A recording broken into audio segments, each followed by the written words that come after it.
দিন বৈশাখ মাসের এক সকালে দিদি দিগম্বরী দিদি দেখেন জগৎ বিছানা ছেড়ে ওঠেনি। তিনি দেখেন জগৎ জেগেই আছে, শুধু কাঁদছে। নয়ন জলে বালিশ বিছানা ভিজে গেছে। বাড়ির সকলে কারণ জানতে চাইল, কিন্তু জগৎ কোনো উত্তর দেয়নি, শুধুই কান্না। জগতের এত চাঞ্চল্য, এত ক্রীড়া কৌতুক আজ যেন উধাও হয়ে গেছে। এইভাবে 3 দিন কাটল। 3 দিন পর খবর আসলো, অক্ষয় তৃতীয়ার দিন পণ্ডিত দীননাথ লোকান্তর গমন করেছেন। চক্রবর্তী বাড়িতে আবার শোকের ছায়া পড়ল। কাঁদতে কাঁদতে বন্ধু সুন্দরের হিক্কা উঠে গেল।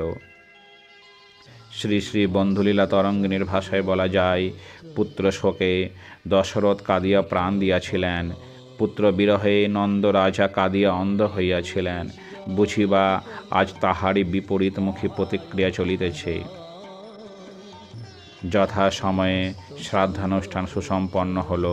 পুরোহিতের নির্দেশে যাবতীয় ক্রিয়াকলাপ বন্ধু সুন্দর অপূর্ব নিয়মানুবর্তিতার সঙ্গে পালন করল এবং কৃতবিদদের মতো বিশুদ্ধ ও সুস্পষ্টভাবে বৈদিক মন্ত্রোচ্চারণ করল।